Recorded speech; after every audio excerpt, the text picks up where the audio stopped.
Just by following this 7-step guide, you'll be able to close almost every second sales call that you're going to have. Again, I'm not exaggerating. This is what I'm doing personally. So this is going to be an A to Z walkthrough on the sales process that I'm doing for my offers in 2026. I'm going to talk to you about all the specific aspects, the follow-ups, what goes on after a call happens, the discovery call, and all of these processes. There's many questions people ask. So I'm here to debunk the myths. I'm going to show you what works for me in my portfolio of offers running multiple 6 figures a month. So here you go. Without any further ado, let's get into it. All right, so number one is prospecting. And first, you obviously need to identify who you want to reach out to. So number one, again, find your ICP. This is basic stuff, but just use databases, Apollo, LinkedIn, etc. Some outreach strategies include obviously cold email, cold calling, social setting, and email nurturing. It depends. The call depends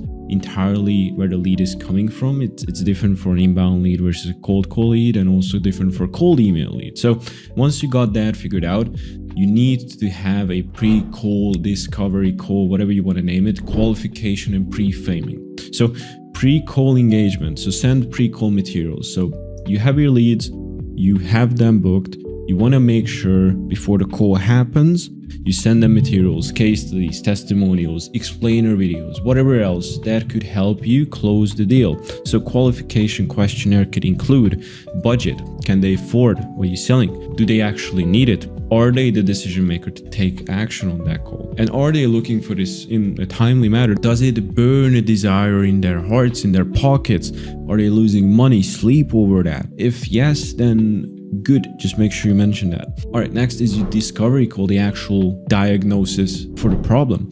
So you want to make sure you structure the call to build a report, set your agenda, ask open-minded questions, ask open-ended questions just to uncover the pain points. You don't want to pry them, right? Like you're just generally curious, like, why are you on this call? Like, what can we help you with, right? Like they came to you wanting to call, and then there's most likely something that you can help them with. So obviously just identify the prospect goals and roadblocks, because they might not be able to pinpoint exactly the problems they're facing. And if you can lead them to them answering that, then you're in a good situation. So key questions you can ask are, what's your current process in solving problem? And they're going to be like, oh, we don't really have a solution for this, etc., etc. Oh, you don't have a solution? Okay, so why is that, right? And then, oh, we don't have time, etc., etc. Why don't you have time, right? What challenges are you facing with your current solution, right? What impact? There's many questions you can ask. That you can have all sorts of discovery calls, but most likely, if you've done your job correctly, you chose the right ICP with the right message market fit, meaning they actually need the product. You got them on a call. They already know what you're doing and they need the product because you're giving them the pre-call information. Presenting your offer is going to be a no-brainer to them. So you just got to focus on everything else that I've told you before and you're going to be absolutely fine. Just basically focus on the outcome instead of the features. Use past client success stories if you have and demonstrate that they're going to get actual ROI. And just for the love of God, don't be pushy. The more you try to push them to make a decision, the more you're going to sound like all the other sales guys that they've been on calls with and that they rejected because they didn't have that connection, right? Like they can obviously sense that, hey, this guy wants to take my money, but there's an inverse relationship in sales. If you push someone away saying, hey, no, you cannot have this, but even though you know it's going to help you fix it, then they want that thing more, right? But instead of me wanting to sell you this bottle of water and push it in your face, you're obviously not going to want it because it's half empty. I drank half the glass, but that's besides the point. But if I were to say it, this magic water is going to relinquish your thirst in just one sip, but you cannot have it. I'm going to put it here under my desk. This is mine. You're not going to have it. You're going to be more intrigued, right? Like, what's in this water? What's in this? Why doesn't he want me to have it, right? Like, what's so special? Obviously, it creates more curiosity. So you're going to have much more of an easier time selling it. So hopefully you got the point. Handling objections. So if you fucked up the previous points, here's where you can correct it. So you can get, I need to think about it. It's too expensive. We're already working with someone, like basic stuff. I need to think about it. You can just ask this, like, what specific concerns do you have? And then they're going to reveal the real objection. It's too expensive, they might say. Well, if price wasn't a factor, would this be a right fit? And they're like, oh, okay, yeah. All right, then let's see what we can do about that. We already are working with someone. How is that working out for you, right? Like, you're obviously talking to me, right? Like, if you're in a happy marriage, you're not talking to other girls, right? Doesn't make sense. Why are you talking to me? And finally, 6, disclosing the deal and making sure you get the yes. You can use the sum-tip clause, alternative choice, urgency. You could say, you want package A, you want package B. Urgency clause, you just create urgency. Just don't create fake urgency because people can smell the bullshit. And then a sum-tip clause is just basically like, let's get you onboarded. What's the email I should send your agreement to? What's the email I should send the payment link to, etc., etc. Finally, the onboarding and post-sales, just basically send them the contract if that applies.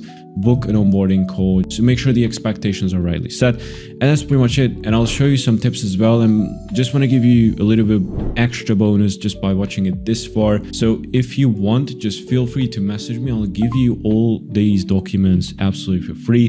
These are the sales arsenal tools that we're using. This is 11, 12 tips that we give our sales reps, and they use this every single day. And I'll show you each of them. So number one weapon that you can use on these sales calls is silence. So silence is the most potent sales weapon. When you ask a question, just stop talking. People are uncomfortable with silence, so usually they're going to reveal some critical insights about their situation that they would have not otherwise revealed had you spoken to them before they actually reply to you. So what marketing are you currently doing? And they're like, oh, I don't really know. Let the silence sit, and they're going to just finish, what they did not really want to reveal to you. Next is non-judgment. Just, we obviously have our prejudgments. Just try not to judge anyone. It can come off quite rude. It could ruin the relationship. But, obviously, if you prefer not to work with certain type of people, you can obviously do that. I'm not referring to anyone. You can make your own preferences. There's nothing wrong with that. Some people like to work within a certain area, within a certain space, with certain people. But it's best to just clear off all judgment, right? Next is let them sit in their pain. And it sounds a little bit morbid, but like if they reveal their pain points, you can just double down on that. Like, okay, how does that affect your business, right? Like, you're barely closing any clients. Okay, how does that affect the business, right? It could seem kind of rude, but like, here's the thing, and just listen. So they have a problem.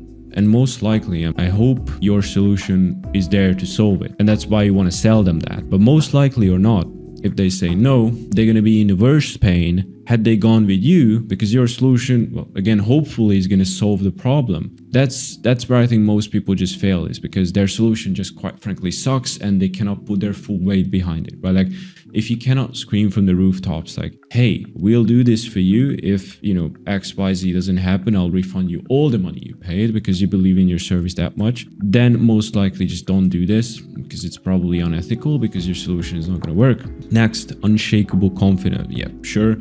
Obviously, just try to be presentable. Try to make sure the prospect cannot just easily shake you by asking questions and just giving them shaky answers like you don't know what you're doing. Obviously, if you're just starting out, this is something that you pick up with time. Patience over pressure. Again, don't need to rush a call if you have time. And another thing is, you don't need to go through like your script like one by one. That doesn't always happen. And by the way, I'm gonna go through all of these. You can pause at any point if you want to take a screenshot or just come back to it at any point. Next is straight line control. And what I mean by that is just keep control of the conversation. Like, if they go on tangents, like, try to divert them back to the topic at hand. So like, oh yeah, I love working with agencies that run Facebook ads. Like, okay, tell me, so what challenges are you facing with lead gen? So always take control of the conversation. Next is obviously the art of reframing. So just like how you can take back the control of the conversation is, if the prospect gives you an unclear answer, you can just reframe it to confirm the situation. So this shows you're listening and that you are actively trying to understand their situation. So you're running paid ads, but the leads aren't converting, so you aren't sure why. Does that sound right? Next is Weapon 8 belief framework. So objection often stem from limiting beliefs. Instead of arguing, just ask like a thought-provoking question, like that actually forces the prospect to reevaluate their stand. Like, you mentioned like Facebook ads don't work for you. And again, this is just like a legion type of sales call example that I've written.